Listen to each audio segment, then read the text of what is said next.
teman-teman. Selamat tahun baru Imlek. Hari ini pada libur semua ya. Perkenalkan, aku Arumi. Aku penulis novel Merindu Cahaya Da Amstel yang sekarang filmnya tayang di bioskop seluruh Indonesia. Hai, udah kenal aku belum? Filmnya gimana? Komplit ya. Ada sedihnya, ada mengharukannya, tapi juga ada lucunya, ya kan? Ada romansnya, ada bikin bapernya, seru banget deh. Nah, kalau yang udah nonton filmnya, dilengkapin lagi dengan baca novelnya, karena di novelnya ini si Nico itu lebih detail lagi. Dia tuh papanya gimana sih, mamanya gimana sih, terus dia punya adik apa enggak sih, gitu semua ada di novelnya. Terima kasih yang udah udah nonton filmnya. Kalau aku bikin giveaway berhadiah novel ini, ada yang mau nggak? Tapi syaratnya buat yang udah nonton ya. Buat yang udah nonton, nanti aku bikin giveaway. Jadi teman-teman tuh yang udah pernah nonton, karcisnya tiket bioskopnya itu jangan dibuang, difoto, terus nanti diposting di Instagramnya, tag ke Merindu Cahaya Da Amstel dan @arumie ke aku. Terus kasih caption yang paling seru, yang gimana pengalaman kamu nonton filmnya, terus apakah kamu nangis, apakah kamu ketawa, apa gimana gitu, yang paling bagus. Terus fotonya juga yang harus kreatif, jadi walaupun cuma motret tiketnya, tapi tetap harus yang bagus, yang keren gitu. Nanti aku pilih yang paling keren fotonya dan captionnya yang paling seru, akan dapat hadiah novel ini. Ini juga bukan cuma novel loh, ini ada bonusnya. Bonusnya itu photocard. Nih, keren kan? Ada Nico, terus ada Khadijah, ada mereka bertiga, terus ada kalender kecil yang bisa dibawa kemana-mana. Nah, asik banget kan hadiahnya, jadi novel dan ini. Tapi syaratnya itu ini giveaway-nya untuk teman-teman yang udah nonton film Merindu Cahaya Da Amstel di bioskop. Tiket nontonnya itu jangan dibuang, dipoto sekreatif mungkin, pokoknya sekreatif kamu deh, kayak gimana pokoknya yang bikin aku bisa tertarik, yang lucu banget nih fotonya gitu. Terus captionnya juga yang seru banget, nyeritain pengalaman kalian selama nonton film Merindu Cahaya Da Amstel seperti apa. Yang ceritanya paling seru itu ada kemungkinan menang. Aku akan sediakan 4 novel untuk 4 pemenang. Kira-kira filmnya ada kelanjutannya lagi nggak? Nah, buat teman-teman nih, banyak banget yang minta, ayo dong bikin filmnya yang part 2. Khadijah sama siapa, Nico udah nikah gitu kan. Kalau teman-teman pengen filmnya itu ada part keduanya, ayo nonton. Karena nanti kalau jumlah penontonnya banyak, Pak produser tuh bisa, boleh juga nih ya kalau dibikin yang kedua gitu. Jadi tergantung nih penontonnya banyak apa enggak. Jadi makanya ayo kita usahakan nonton terus supaya penontonnya banyak. Terus nanti Pak produser jadi, kayaknya bagus deh nih kalau dibikin yang part kedua, karena banyak yang suka gitu kan. Nanti dibikin deh yang part kedua gitu ya. Kalau novelnya di mana bisa dibeli? Ada di toko Shopee, di bio di sini, di Merindu Cahaya Da Amstel kan ada bionya tuh ada linknya, link tokonya. Nah, itu tinggal diklik aja. Di situ ada. Itu diskon 20%. Jadi mumpung masih murah banget harganya, cuma 65.000. Terus dapat bonus. Jadi mumpung masih ada bonus dan mumpung harganya masih diskon. Wow, terima kasih Asman Lamasta. Terima kasih. Waalaikumsalam Rosi Oci. Kapan tayang di YouTube? Bukan tayang di YouTube sih. Kalau di YouTube kayaknya nggak mungkin ada di YouTube. Kayaknya sih kalau PH-nya tidak berniat untuk memposting film ini di YouTube. Jadi kalau misalnya ada di YouTube, ada yang memposting full filmnya, itu pasti bajakan. Kemungkinan nanti kalau udah selesai tayang di bioskop akan ditayangkan di platform menonton streaming gitu. Nggak tahu deh di mana ya, belum tahu juga gitu, apa mungkin di Disney atau di Netflix atau di mana, belum tahu juga. Kita tunggu saja infonya dari Pak produsernya. Tapi nanti teman-teman bisa yang belum sempat nonton di bioskop akan bisa nonton di platform menonton yang udah tersedia. Tapi jangan nonton yang bajakan ya, please jangan nonton yang bajakan supaya produsernya juga nggak rugi, karena kan kalau banyak yang nonton bajakan mereka jadi rugi. Kalau rugi jadi nggak punya dana lagi dong buat bikin yang part keduanya. Karena itu kita harus dukung pembuat filmnya, kita harus dukung Pak produsernya, kita harus dukung kru-kru pembuat film, artis-artisnya gitu, dengan tidak menonton film bajakan. Dengan tidak menonton film bajakan, mereka akan mendapatkan keuntungan, terus hasil keuntungannya itu bisa untuk dana bikin film lanjutannya gitu, part keduanya, ya enggak gitu. Jadi usahakan kalau misalnya nggak ada bioskop di daerahnya, tunggu aja, mudah-mudahan nanti bakal ada, akan ditayangkan di platform menonton yang udah resmi, yang legal gitu, bukan yang ilegal, yang memang boleh gitu, dibolehkan oleh PH-nya gitu. Berkah selalu, amin amin amin. Aku udah nonton 6 kali tuh filmnya dan udah tahu gitu, padahal maksudnya udah tahu jalan cerita, tapi tetap aja ya di adegan-adegan yang mengharukan tuh tetap aja nangis gitu. Jadi keluarin tisu ngapus lagi. Waktu itu aku nonton sama ibuku dan aku malu gitu, pengen ngapus air mata gitu, jadi diem gitu, takut ketahuan. Padahal nggak apa-apa juga sih kalau ketahuan nangis gitu. Ya emang ceritanya mengharukan ya, bikin terharu gitu. Ada beberapa adegan yang bikin kita jadi ikut nangis. Tapi ada juga yang bikin ketawa ya kan, lengkap deh pokoknya. Ada juga yang bikin baper gitu. Ada adegan tuh yang aduh baper banget sih, terutama nggak boleh spoiler. Pasti teman-teman yang udah nonton udah tahu, tapi yang belum nonton nih pasti penasaran, pengen tahu apa sih, yang mana sih yang bikin ketawa, terus yang mana sih yang bikin terharu dan sampai nangis sampai berurai air mata gitu, dan mana juga yang bikin baper gitu, yang aduh, jadi ada tuh banyak banget yang bilang aduh jadi pengen, yang udah nikah aja katanya pengen ini ya, jadi pengen kayak zaman dulu lagi gitu saking bapernya.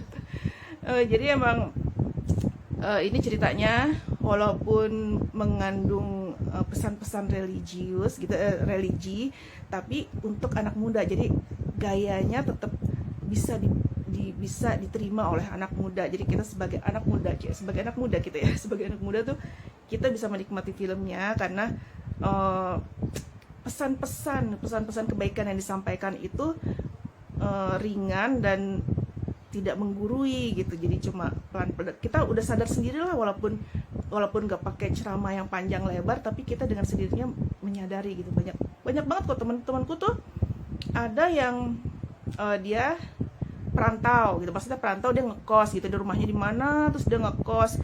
Karena itu dia ngerasa relate banget dengan si Kamala, karena kan Kamala juga sama tuh, dia juga ngekos jauh dari orang tua, jauh dari ibunya. Nah itu dia ngerasa sedih banget pas adegan-adegan Kamala gitu. Terus ada juga yang seperti Khadijah yang tadinya pernah melakukan kesalahan, tapi terus dia akhirnya sekarang sadar, ada yang seperti gitu, seperti Khadijah.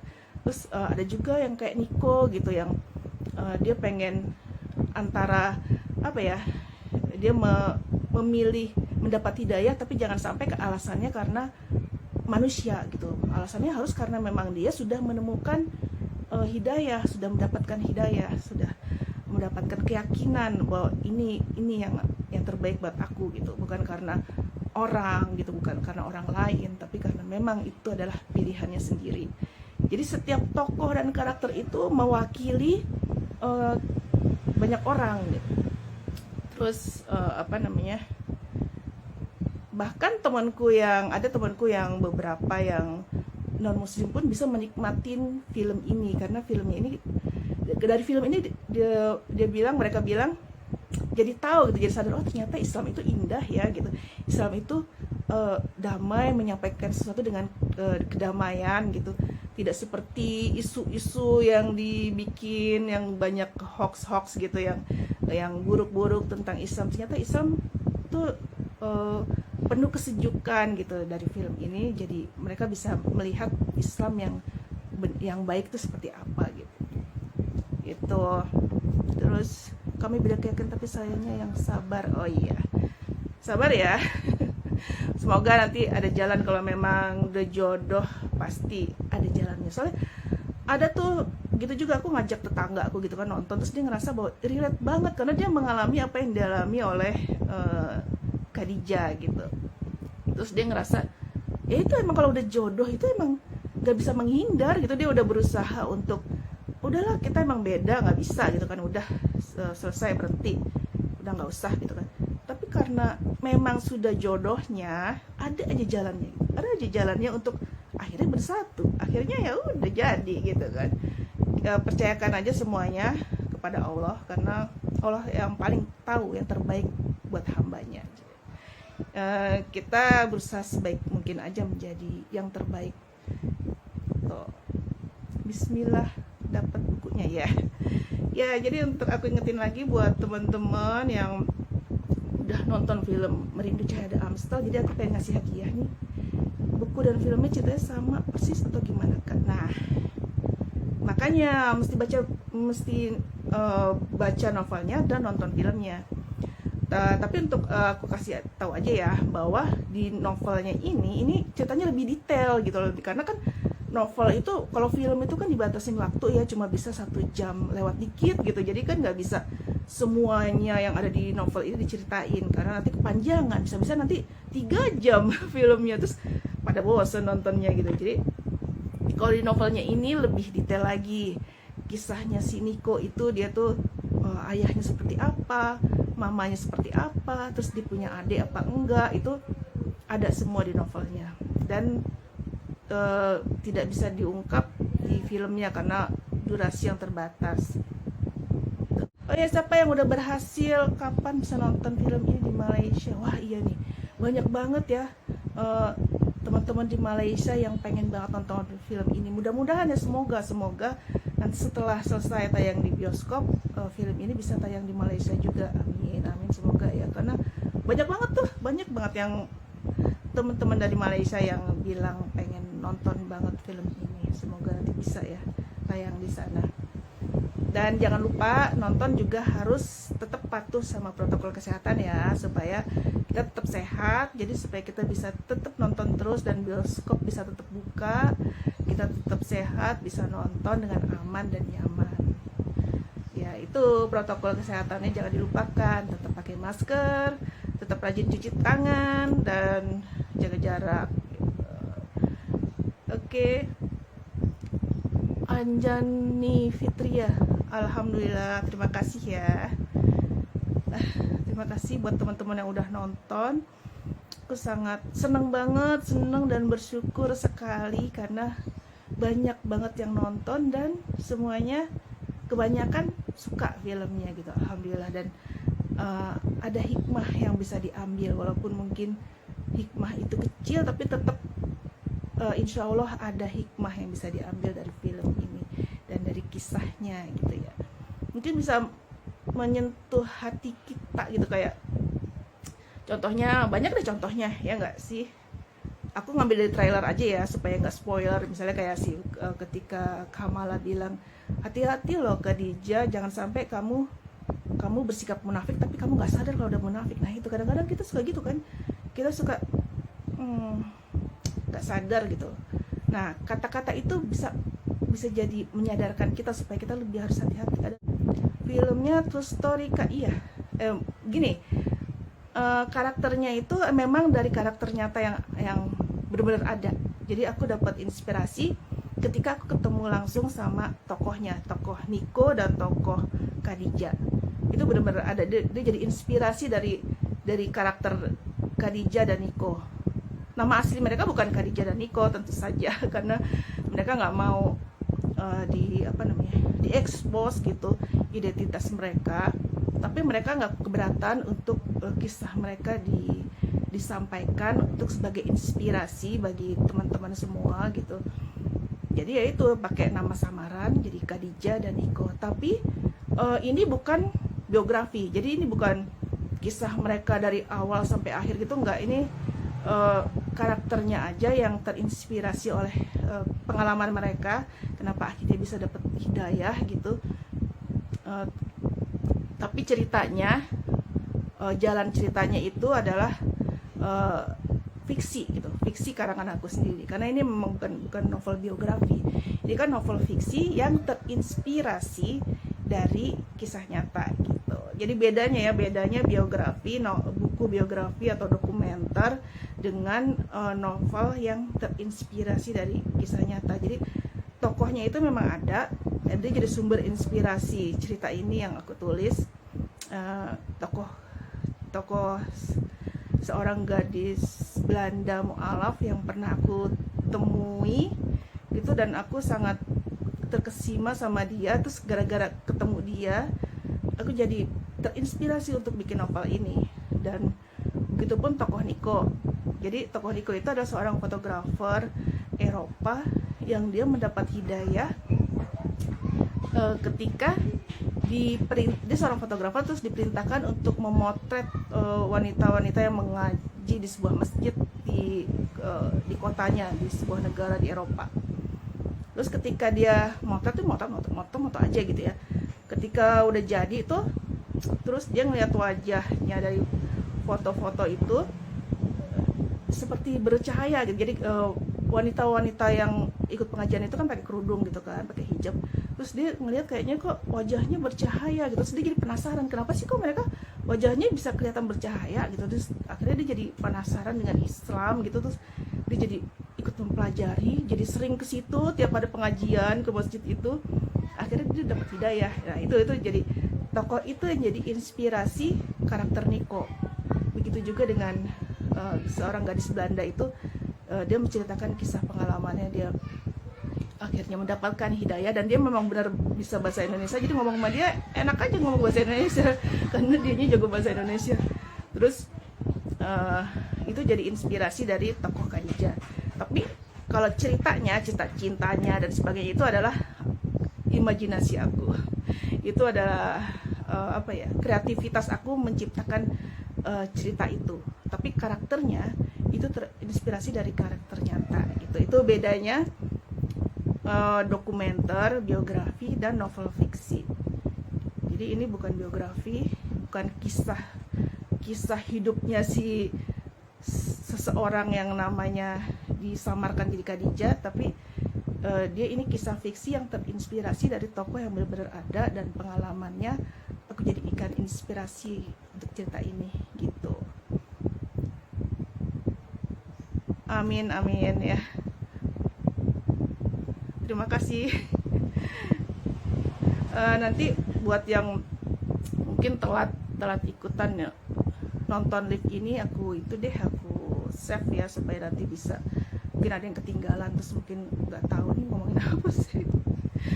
Iya, jadi aku pengen cerita sedikit ya itu tadi tentang ceritanya, dan pengen memberi hadiah sih sebenarnya. Mau karena aku udah terima kasih. Tokoh Kamala itu termasuk fiksi atau kisah nyata? Kamala juga dia dari karakternya Pak, ada orang Indonesia yang penari yang dia bagus banget narinya, dia penari kontemporer dan dia udah keliling dunia untuk menari. Nah, itu jadi inspirasi. Tapi dia cuma aku ambil karakternya gitu. Karakternya itu emang nyata ada, tapi kisahnya dia itu fiksi. Itulah cerita. Jadi tokoh-tokohnya itu memang ada, maksudnya terinspirasi dari tokoh yang memang ada, dan mereka punya kisah dan pengalaman mengapa dapat hidayah, bagaimana mereka dapat hidayah, dan itu aku gabungin karakter-karakter mereka, aku gabungin, kemudian aku kreativitaskan jadi sebuah cerita yang gini, penuh dengan makanya kalau aku saranin sih teman-teman yang udah nonton filmnya, baca juga novelnya, karena di novelnya itu lebih detail, lebih mendalam, lebih alasan-alasan mereka kenapa bisa dapat hidayah, terus kenapa bisa yakin untuk memilih Islam gitu. itu semua lebih detail di novel, karena kan kalau novel kan jalan ceritanya bisa panjang ya kan, kalau di film kan terbatas durasi, jadi cuma bisa secara singkat aja lah, secara singkatnya begini gitu.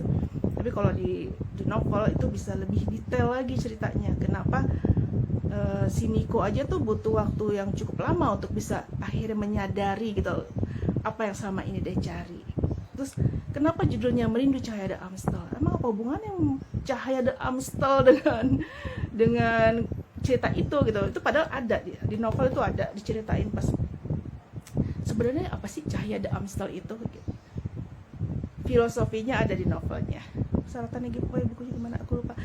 Nanti aku posting ya di feed supaya bisa yang lainnya juga bisa baca syarat-syaratnya gimana. Jadi ya itu kalau di filmnya kan nggak dijelasin ya Cahaya The Amstel itu maksudnya apa, terus Merindu Cahaya The Amstel itu maksudnya apa ya.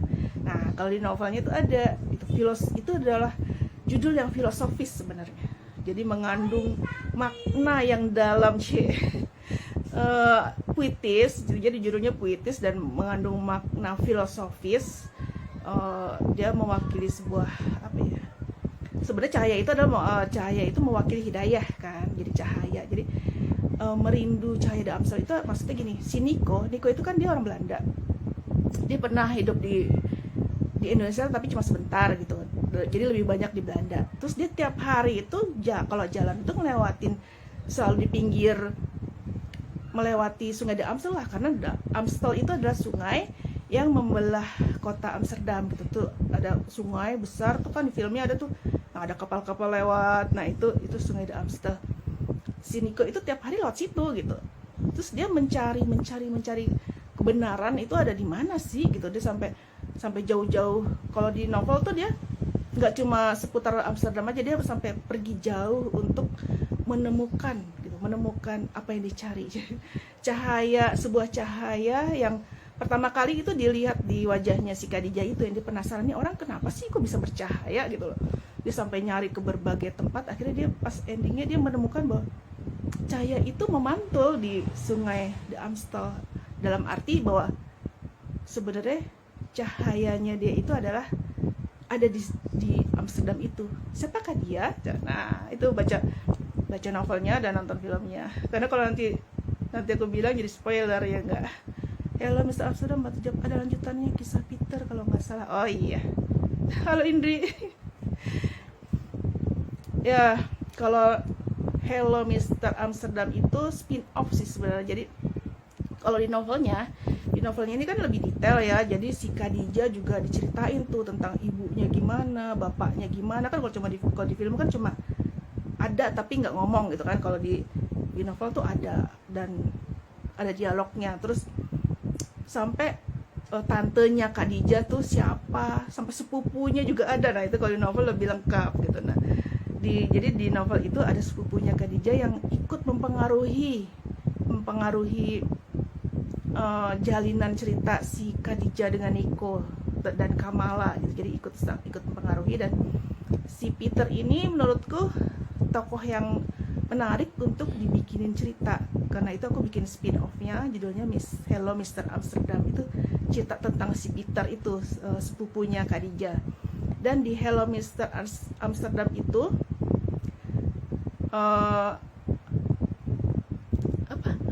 ada si Nico dan Khadijah muncul di 2 bab. Jadi ada di situ ada mesti kelanjutan si Khadijah, mereka tuh sekarang gimana kabarnya gitu, ada di situ di novel Hello Mr. Amsterdam. Oh terus ada yang nanya sampai aku ini muslim tadi nanya, novel ini dari Wattpad apa bukan? Sebenarnya bukan ya. Jadi novel ini aku tulis tahun 2014 dan terbit tahun 2015. Jadi udah lama banget, itu sebelum aku punya Wattpad. Aku baru bikin Wattpad itu tahun 2016. Jadi novel ini sudah terbit, sudah banyak yang beli, baru aku bikin Wattpad. Kalau sekarang ada di Wattpad itu aku cuma bab-bab perkenalan aja, aku mengenalin ini loh bahwa novel ini udah terbit, bahwa ini salah satu novel karyaku gitu. Terus dan sekarang sudah difilmin. Jadi aku cuma ngasih tahu ke teman-temanku yang di Wattpad bahwa ini salah satu karyaku yang sudah diterbitkan dan sekarang sedang tayang filmnya di bioskop seluruh Indonesia gitu. Filmin ke yang mana tuh? Yang Hello Mr. Amsterdam. Ya mudah-mudahan ya kalau misalnya film ini sukses, insya Allah, amin, bakal ada PH yang tertarik mungkin memfilmkan yang lainnya juga kayak si Hello Mr. Amsterdam. Mungkin di situ kan ada sedikit, walaupun cuma sedikit sih, lanjutan kisahnya Khadijah dan Niko, walaupun cuma 2 bab, mereka cuma numpang lewat gitu numpang lewat di novel itu. Tapi nanti mungkin suatu hari nanti sih aku punya rencana pengen bikin novelnya ini, yang lanjutan ini, yang kehidupan Niko dan Khadijah setelah segala yang mereka alami di novel ini. Ini udah berapa jam ya? Udah lama ya? Udah berapa jam? Oke, segitu dulu ya teman-teman. Terima kasih yang udah bergabung. Hello.